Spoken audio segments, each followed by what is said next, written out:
제가 오늘 모임에 대한 이해가 조금 부족해서 저는 코로나 시대에 몇 분 모여서 이렇게 발표하는 줄 알고 제가 좀 드레스 코드도 예배 드리고 이런 줄 알았으면 제가 넥타이를 메고 왔을 텐데 죄송합니다. 그리고 조금 이렇게 연구와 좀 깊이 이렇게 얘기를 나눌 그런 자리인 줄 알고 나름대로 원고를 많이 준비해서 굉장히 졸리게 좀 해드릴 수도 있을 것 같은데 근데 중요한 이야기니까 같이 좀 나눴으면 좋겠고요. 우리 평택성결교회가 아주 잘 모범적인 또 이 시대의 사역을 잘 발표를 해주셔서 더 많은 분들에게 도움이 될 것 같기도 합니다.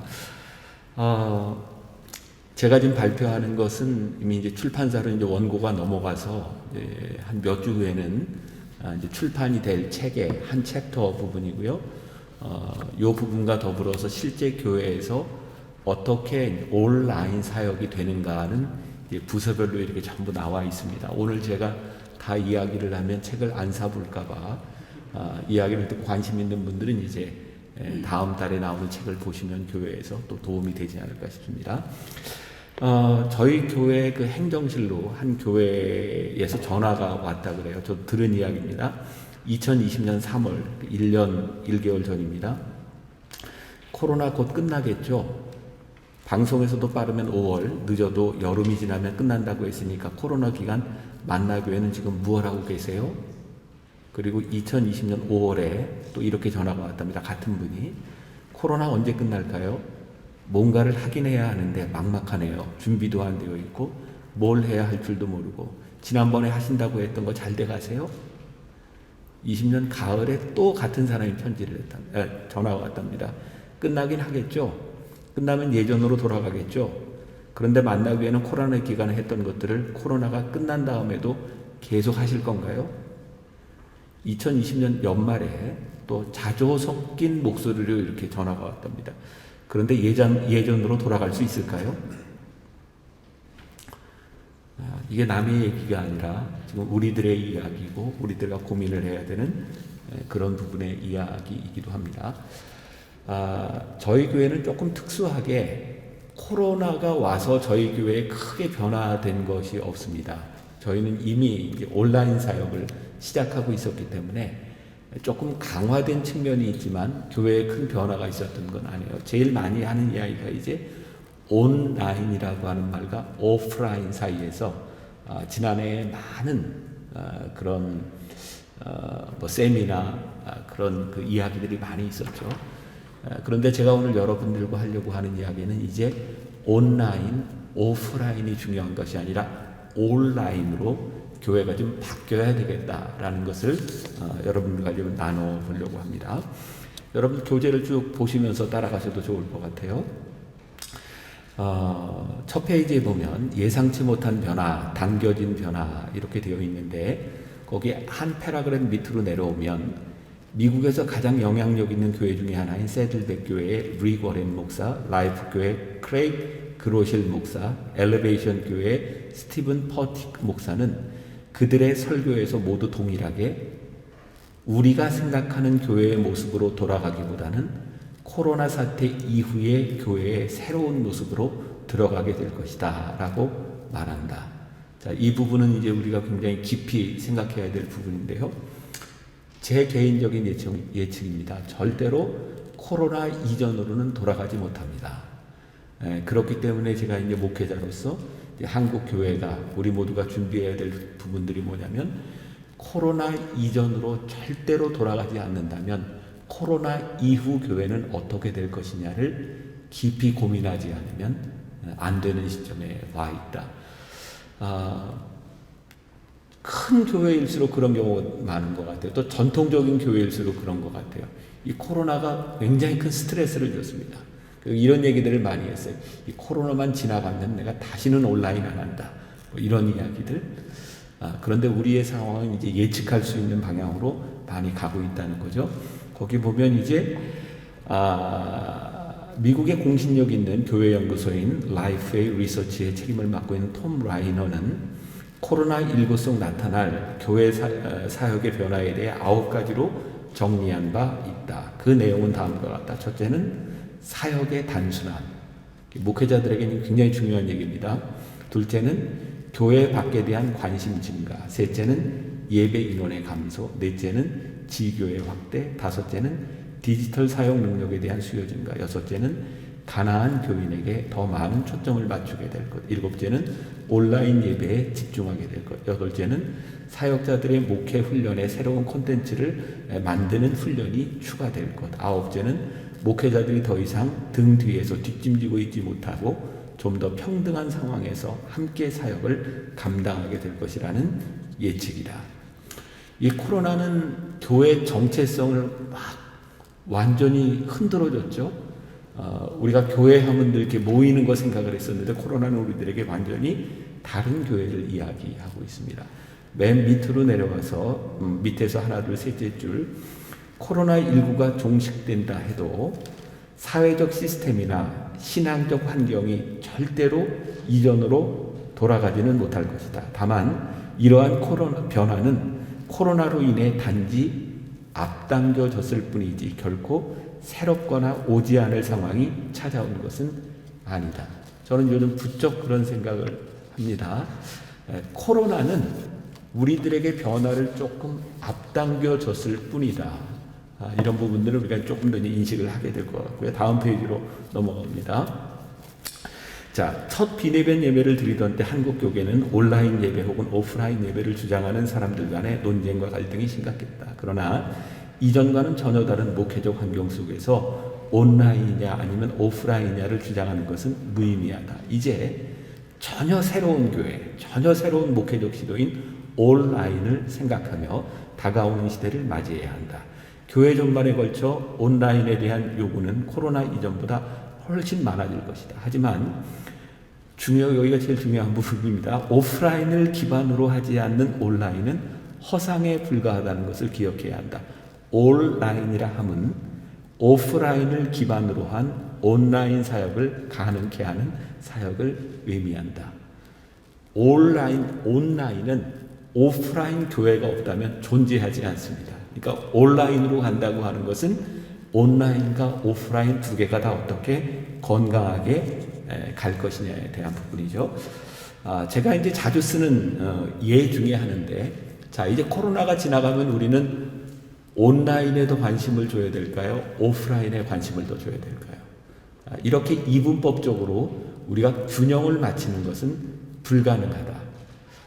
제가 쓰는 예가 어떤 예냐면, 이렇게 볼펜을 이렇게 가지고, 혹시 볼펜 잠깐. 이 볼펜을 가지고 균형을 한번 맞춰본다 생각해보세요. 우리가 보통 균형을 맞출 때 이렇게 중심에 두고 균형을 맞춥니다. 쉽지 않습니다. 우리가 온라인, 오프라인도 생각할 때 여기가 온라인, 여기가 오프라인 이렇게 균형을 맞춘다면 우리는 굉장히 늘 불안하게 이렇게 생각을 할 수밖에 없어요. 균형을 맞추는 굉장히 쉬운 방법이 있습니다. 뭐냐면 요렇게 잡는 겁니다. 자, 요렇게 잡아도 되고 요렇게 잡아도 됩니다. 이제 우리가 온라인 상황에서 온라인과 오프라인을 어떻게 생각해야 되냐면 교회에서 어떻게 균형을 맞출까가 아니라 지금처럼 코로나 시대로 예배를 드릴 수 없는 상황이 되면 온라인을 딱 잡으면 되고요. 오프라인으로 모일 수 있는 상황이 된다면 여기를 균형을 이렇게 잡아서 오프라인에 더 관심을 주면 됩니다. 문제는 이 균형을 어떻게 잡든 교회는 이제 온라인과 오프라인 두 개를 다 갖고 가야 된다는 거예요. 그래서 우리가 이제 이 균형을 어떻게 잡히느냐가 지금 우리들이 무슨 비율을 나눠서 어떻게 해야 되겠다는 것이 아니라 우리의 상황에서 지금 어떻게 목회를 해야 되느냐를 조금 더 민감하게 바라볼 필요가 있다는 거죠. 자, 밑으로 쭉 내려와서 제가 굉장히 중요하게 생각하는 말입니다. 두 번째, 모든 변화는 교회론에서 시작된다. 그러니까 지금 온라인으로 가든 오프라인, 온라인이라고 하는 것에 대한 교회론은 우리들에게 무엇을 이야기하는가를 분명히 알고 있어야 되는 거죠. 자, 2019년 2월 미국의 여론조사기에 미국에서 조사를 했는데요. 퓨 리서치 센터에서 통계에 의하면 대한민국의 스마트 복음률이 95%로 세계 1위입니다. 이건 많이 들어보셨을 거예요. 근데 지금은 더 될 겁니다.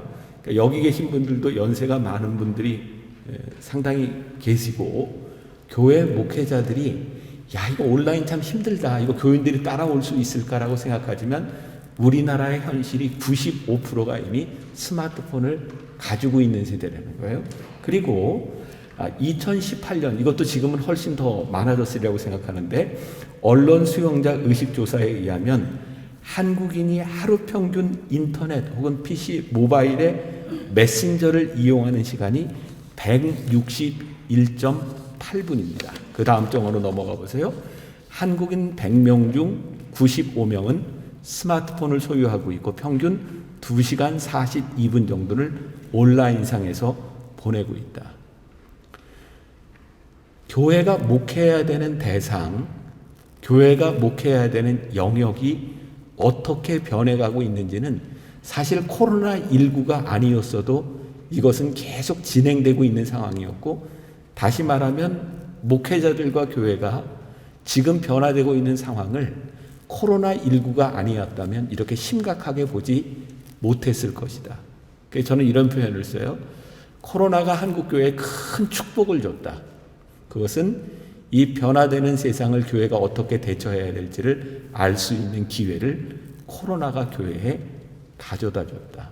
자, 제가 증거를 하나 대자면, 제가 30년 전 미국에서 공부할 때 굉장히 인상적인 과목이 하나 있었어요. 30년 전입니다.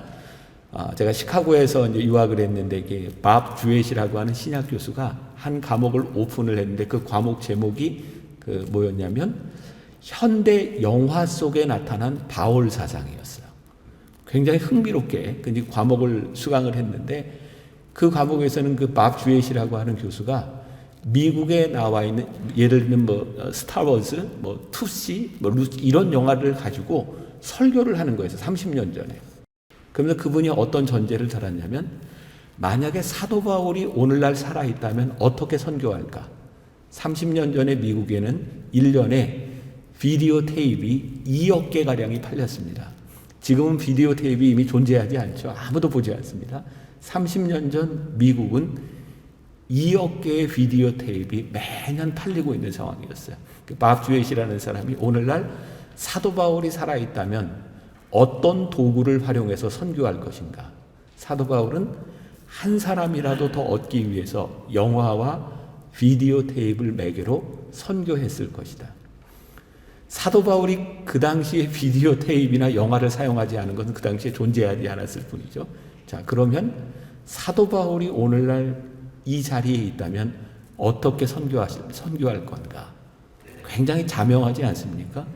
지금은 이제 유튜브라고 하는 것이 굉장히 이렇게 일상화되어 있지만 유튜브가 얼마나 영향력을 줄까요?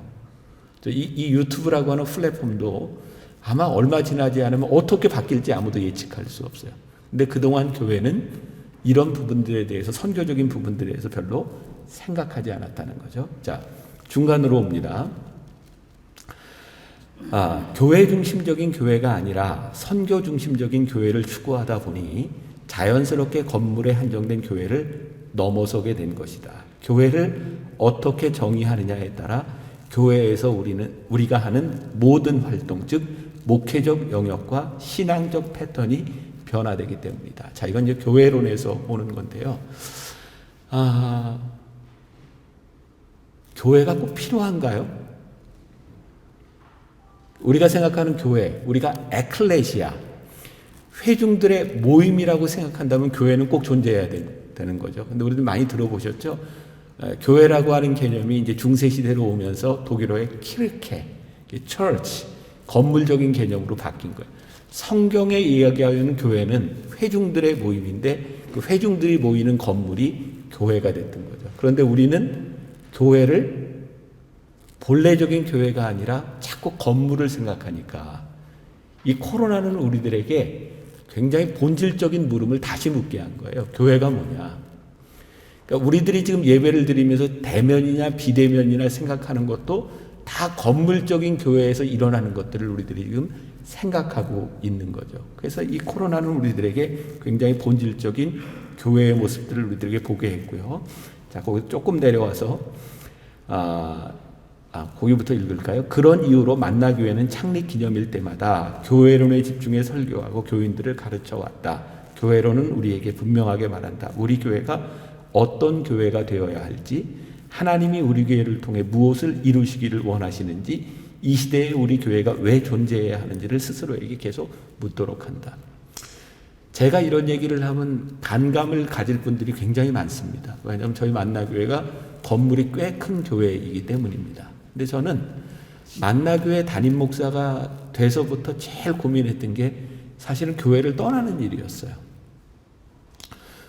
저는 교회 건물에서 목회하는 게 너무 부담스러웠어요. 그 당시 제가 담임 목사가 될 때 빚도 많았고, 왜 이렇게 크게 건물을 줘서 우리는 이렇게 빚더미에서 허덕여야 되는가? 이게 우리 전 세대 분들이 생각하시던 부흥하면 교회를 짓는 거였어요. 그 부분에 대해서 저는 고민을 이제 굉장히 많이 하면서 늘 어떤 생각을 하냐면, 교회는 건물이 아닌데, 사실 코로나가 오기 전에 저는 교인들과 함께 교회론에 대한 말씀들을 매년 나누면서 어떤 말을 제일 많이 했냐면, 교회는 건물이 아니다. 그리고 담장을 넘어라. 그래서 몇 년 전부터 저희는 이제 우리 교회에서 교인들을 주일날 예배를 드리지 않고 교회 밖으로 나가는 운동을 시작을 했어요. 이게 굉장히 좀 이상한가요? 왜냐하면 꼭 우리 교회가 아니어도 하나님은 예배를 받으시는 분이니까.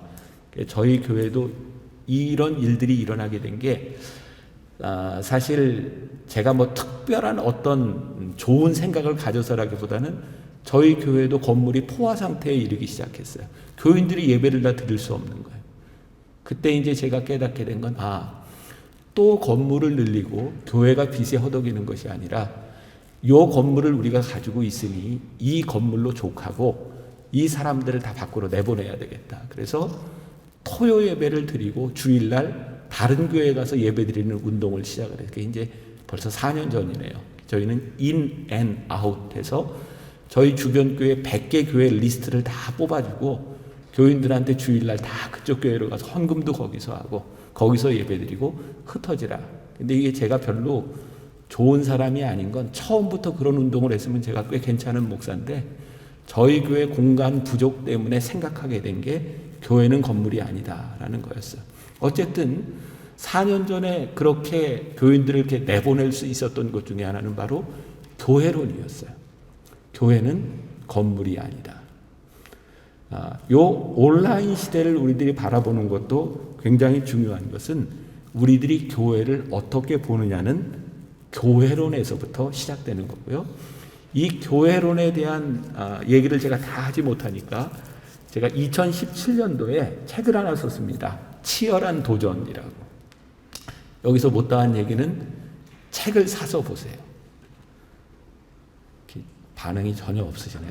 그냥 우리 교인들 전체 읽을 수 있도록 만든 한 15년 동안 교회론에 대한 것을 쭉 이야기한 평신도들을 위한 책이니까 치열한 도전 이렇게 얘기해도 안 적으시는구나. 좀 보시면 도움이 좀 될 것 같아요. 자, 두란노에서 나온 책입니다. 자, 그 다음으로 넘어가서 선교적 교회론이 탄생시킨 미디어 교회. 자, 우리들에게 굉장히 익숙한 이 미디어 교회라고 하는 것을 저희 교회에서 미디어 교회를 2018년 4월에 코로나 오기 전에 이미 개척을 했습니다. 미디어 교회. 그래서 저희는 이제 코로나가 왔을 때 크게 이렇게 동요되지 않고 이제 할 수 있었던 건데 2018년 4월 이전에 저희 교회에서는 이제 벌써 10년이 넘었네요. 예배를 드릴 때 그 실시간 온라인 스트리밍이라 그러죠. 서비스를 10여 년 전부터 시작을 했어요. 이유는 딱 한 가지였습니다. 이것도 교회론에서 시작된 거죠. 사람들이 교회 건물로 오는 것도 참 중요하지만 교회가 건물은 아닌데 교회로 오지 못하는 사람들이 어떻게 예배를 드릴 수 있을까라는 고민 때문에 10여 년 전부터 예배를 실시간 스트리밍 서비스를 해서 특히 병원에 입원해 있는 사람 또 아파트 경비를 쓰시는 분들 교대해야 되니까 해외에 있는 사람들 또 직장 주일날 이렇게 근무하면서 오지 못하는 사람 그 사람들에게 그 자리에서 실시간 예배를 드릴 수 있는 서비스를 10여 년 전에 이제 시작을 했었어요. 그게 저희가 미디어 교회 처음 시작하기 전의 모습이었어요. 그런데 2018년 4월에 온라인 교회를 개척하자라는 생각이 들었는데 이유는 교회라고 하는 것이 예배만 드려서 교회가 되는 게 아니라 목양이 이루어져야 되니까 교회에 오지 못하는 올 수 없는 사람들이 예배를 드릴 뿐만 아니라 그 사람들을 케어하고 소그룹, 선교, 헌금을 할 수 있는 온라인 교회를 2018년 4월에 개척을 하게 됐어요. 그래서 온라인 담당 목사님을 정하고 교인들을, 리더들을 훈련시켜서 온라인 교회에 들어가서 이제 목양이 되도록 시작했던 게 2018년 4월이었어요. 그러니까 단순히 예배만을 드릴 수 있도록 오픈해 놓은 거에서 사람들을 목양할 수 있는 시스템으로 2018년에 가게 된 거죠. 그런데 코로나가 오게 되면서 우리 교회 안에도 참 이제 신기하게도 우리는 다른 사람들을 선교한다고 생각했는데 우리 교회 안에도 소외된 사람들이 너무 많더라고요. 그래서 저희가 미디어 동산이라고 하는 교회 안에 예배를 못 나오는 사람과 우리 교인이 아닌 사람들을 다 합쳐서 저희들이 사역을 다시 하기 시작했어요. 자, 이게 되기 위해서 굉장히 준비 기간이 많이 필요했어요. 그냥 일반 교인들을 미디어 리더로 양육을 해서 예배 시간이 딱 되면 저희는 이제 소위 채팅 팀이 있어서 들어가서 예배 시간에 상담과 모든 것들을 다 응대하게 되어 있고 혹시 예배 시간에 채팅창에 조금 안 좋은 글이 뜨면 바로바로 삭제할 수 있도록 채팅 팀이 이렇게 준비가 되어 있어서 그 안에서 이루어지고 그리고 미디어상의 소그룹들이 이렇게 만들어져서 싱가포르에도 한 소그룹이 있고 미국에도 소그룹이 있고 정말 놀라운 건 이제 이 코로나가 제가 이제 얘기할 시간이 많지 않으니까 제가 올해 1월부터 3월까지 전교인 줌 신방을 했어요. 매일 밤마다 1시간 반씩 제가 한 4,000명 정도를 신방을 했어요. 줌 신방을. 근데 신방을 하는데 보통 뭐 50명, 150명 이렇게 신방을 하는데 신방을 딱 시작하면 세계 각국에서 동시간대에 다 들어와요. 완전히 새로운 세상이 열려버린 거예요. 그러니까 교회를 다니다가 해외에 간 사람, 우리 교인이 아니었던 사람들, 모든 사람들이 온라인상에서 다 만날 수 있는 새로운 세상들이 우리들에게 열려져 있어요. 그러니까 이 코로나는 우리들에게 굉장히 새로운 것을 우리들에게 보게 했고, 그리고 이제 저희 온라인 사역 제가 2단계, 3단계, 4단계까지 가 있는데 4단계에서는 우리가 드디어 온라인 처치가 돼야 되겠다. 자, 5페이지로 넘어가고 제가 써드린 거에 5페이지. 5페이지 첫째, 둘째 줄 맨 마지막에 보면 이전에는 건물이 중심이 된 만나교회를 기반으로 선교했다면 이제 그 구분이 사라졌다. 만나교회 자체가 선교의 대상이 되고 선교의 대상인 만나교회가 또한 선교를 하는 교회가 된 것이다. 그래서 아까 우리 이제 평택 성결교회 목사님이 그 교회 상황에서 정말 쉽지 않을 텐데 저런 사역을 많이 하시는구나 생각을 했는데 이제 전체 교회 시스템, 뭐 교육뿐만 아니라 선교, 그리고 우리 뭐 양육 모든 것들이 이제 온라인으로 갈 수밖에 없는 거죠. 그리고 하나 참 새로운 걸 하나 발견하게 된 게 저희가 이제 10여 년 전부터 조금 이제 어려운 교회들을 저희가 선발해서 2년 단위로 저희 교인들이 가서 예배드리고 사역하고 또 선교비를 지원해서 이렇게 자립시켜주는 그런 모델들이 있었어요. 저희가 MMP라고 하는 모델이 있었는데 코로나가 딱 터지고 나니까 교인들이 그 교회에 가서 예배도 못 드리고 봉사도 못하고 모든 것들이 다 닫힌 거예요. 그런데 한 사람이 그런 아이디어를 냈어요. 목사님, 작은 교회들이 온라인 구축이 안 돼 있으니까 이제 온라인을 구축하면서 우리가 도울 수 있는 게 뭘까요? 이전에는 사람들이 가서 예배를 드려줬는데 지금은 그 교회 예배 드리는 그 목사님이 교인이 한 20, 30명씩 되죠.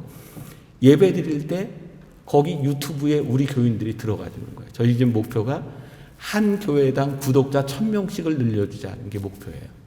그래서 교인들이 직접 교회로 찾아가는 게 아니라 온라인 교회로 그 교회가 유튜브 예배를 드릴 때 수백 명의 교인들이 가서 같이 예배를 드려줘요. 그게 우리 이제 목사님 말씀하신 건데 사람들이 유튜브를 보다가 조회수가 많고 하면 사람들이 들어가서 보고 또 이제 등록하고 그런 일들이 있거든요.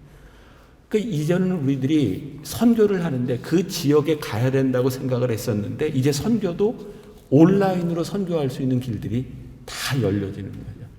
그래서 우리가 온라인, 오프라인이 아니라 이제 온라인이라고 하는 것을 생각할 때가 됐다. 그 다음에 네 번째, 온라인 예배와 목회에 대한 여러 질문들. 제가 몇 가지를 이렇게 뽑아봤어요. 첫째 질문, 온라인 예배와 온라인 목회는 괜찮은가? 자, 거기에 보면 그런 이제 조사했던 게 이제 세 줄 쭉 내려오면, 개신교인들의 인식은 어땠을까? 지난해 3월과 7월 두 차례에 걸쳐 진행한 설문조사 결과에 따르면 교회를 가지 못하는 아쉬움 54%에서 34%로 감소. 작년 통계예요. 교회에서 드리는 예배에 대한 소중함 82%에서 74%로 감소. 현장 예배에 비해 집중하기 어려움 79.1%에서 66.4%로 감소 등 부정적인 경험이 대체로 감소세를 보이며, 상당수의 교인들이 온라인 예배에 긍정적인 반응을 보이고 있음을 알 수 있었다. 이런 상황에서 우리가 반드시 물어야 할 질문은, 변하는 세상 가운데서 변하지 않는 복음을 어떻게 전할 것인가 라는 것이다. 저는 이제 선교학 박사입니다. 선교학의 제일 중요한 주제가 복음의 본질을 다른 문화 속에서, 문화의 매개 쪽에서 어떻게 우리들이 전달할 것인가의 부분이에요. 온라인 상황은 우리들이 본질적인 복음을 전해야 되는 문화의 매개체를 우리들에게 가져다 준 거죠. 그래서 이 온라인 상황을 우리들이 고민하지 않으면 안 되는 상황이 된 거예요. 자, 변화의 이유는 단순히 교회의 생존에 대한 문제가 아닙니다. 이것은 복음의 본질적인 부분이죠. 그러니까 지금 우리가 지금 안고 있는 고민은 많은 부분에서 본질을 벗어나고 있다. 지금 그런 얘기 많이 하죠. 어떻게 교회가 생존할까? 어떻게 교회가 생존할까? 사람이 모이지 못하고 헌금이 줄어가는 상황에서 어떻게 교회가 생존할까? 제가 한 가지 분명한 확신은, 교회가 생존을 고민하면 하나님은 교회를 쓰시지 않습니다. 교회는 교회가 생존하기 위해서 존재하는 것이 아니라 하나님께서 교회를 부르신 어떻게 복음을 전할 것인가를 생각할 때 교회는 존재 이유가 분명해지는 거죠. 그래서 이 온라인 상황에서 교회 생존보다 더 중요한 것이 교회의 본질적인 부분들을 우리들이 고민할 필요가 있다.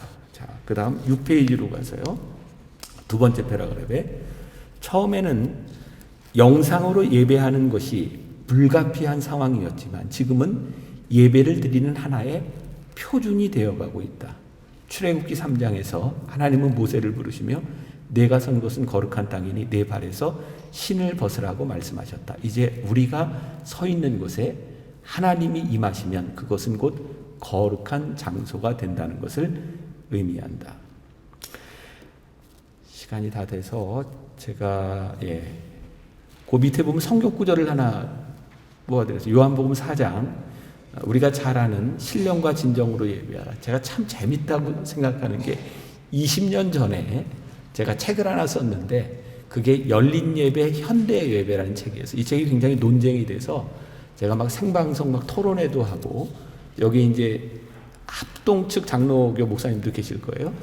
합동 측 그 당시 20년 전 교회에서 제가 쓴 책을 비판하는 게 있었고, 저는 감리교 신학대학인데 저희 학교에서는 그걸 교재를 쓰고, 예배에 대해서 이게 열린 예배를 드려야 되나 말아야 되나, 현대 예배를 드려야 되나 말아야 되나, 이런 논쟁이 있었어요. 그때 제가 핵심적으로 뽑았던 말씀이 예배하는 자가 신령과 진정으로 예배할지니라라고 하는 거였는데, 20년 지나서 코로나 상황에서 우리가 다시 직면하게 된 게 동일한 본문이에요. 우리들이 신령과 진정으로 예배를 드린다고 하는 것이 무엇인가? 그리고 예배는 장소의 문제가 아니라 우리들이 어떻게 예배 드릴 것이냐의 문제인 것을 우리들이 보게 되었고요. 그리고 이 코로나는 우리들에게 굉장히 많은 가능성을 열어줬어요. 그것이 뭐냐면, 이제는 교회 와야 모여서 이루어지는 목회가 교회 밖으로 다 나갔다는 거예요. 복음의 확장성이 시작됐어요. 특히 저는 이 코로나가 준 굉장히 큰 유익 중에 하나가 교인들의 새벽 예배 패턴을 바꿔준 거였어요. 저희 교회가 요즘 이제 매일 새벽 묵상 운동하거든요. 평균 이제 온라인으로 이제 조회수가 한 15,000회 정도 되는데, 제가 요즘 느끼는 게 거의 우리 교인들이 새벽 묵상에 다 동참하고 있구나. 제가 이 코로나가 지나면 저희 교회는 굉장히 건강한 공동체가 되리라고 생각하는데, 제가 365일 묵상을 결심하고 올해 1월 1일부터 12월 31일까지 오스왈드 챔버스의 주님은 나의 제공으로 묵상을 시작했거든요. 정말 어려워요. 365일 제가 매일 원고를 만들어서 그걸 하는 거예요. 그런데 이게 만약에 온라인이 아니었다면 불가능했을 거예요. 제가 어떻게 새벽마다 그 시간을 다 지킬 수 있겠어요. 근데 미리 녹화하고 교인들이 매일 참여하는데, 야, 새벽 예배를 교인들이 매일 같이 묵상을 하니까 제가 영적으로 굉장히 튼튼해지는 느낌이 드는 거예요. 근데 이게 온라인이 아니었으면 불가능했을 겁니다. 저희가 특별 새벽 예배, 저희 교회도 규모가 꽤 큰 교회니까 새벽에 오프라인으로 하면 많은 사람들이 모였어요. 근데 지금 온라인으로 예배를 드리면서 깜짝 놀라는 건, 이전에는 늘 이 시간 때문에 고민했어요. 시간 때문에. 이거 설교 시간 어떻게 해야 되나, 이 예배 빨리 맞춰야 되는데. 근데 요즘은 온라인이 유튜브에 보면 사람들이 들어오고 나오는 숫자가 명확하게 나오잖아요. 기도회를 인도하는데 이전에는 제가 한 10분, 15분 설교 끝나고 인도하면 끝나야 됐는데 요즘은 40분씩 기도회를 인도해요. 저는 우리 교회 영적 부흥이 일어나고 생각해요. 왜냐하면 온라인에 있으니까 퇴근하는 시간 집에까지 안 가도 되고 하니까 안 나가요, 사람들이. 그리고 같이 기도하는 거예요. 그때 제가 교인들에게 이런 얘기했어요. 내가 정말 환상 같은 걸 보는데, 이전에는 우리들이 한 교회에 모여서 우리들이 예배했다면 여러분들 있는 그곳이 다 교회입니다. 이제는 2,000개, 3,000개, 4,000개의 교회가 함께 예배하는 겁니다. 그 자리에서 무릎을 꿇고 같이 기도합시다. 새벽에. 전 굉장히 중요한 영적 부흥 운동을 느끼고, 그래서 온라인은 우리들에게 새로운 목회의 패러다임을 열어주고 굉장히 새로운 영역들을 만들어주고 있다라는 것도 보시고, 여기 목사님들은 제가 이 교재에 온라인 시대의 설교에 대한 변화들이 어떻게 가는가에 대한 부분들도 여기에 좀 써놨으니까 한번 보시고, 나중에 더 궁금한 건 이제 책을 사서 보시면 다음 달에 책이 나오니까. 여기까지 하겠습니다.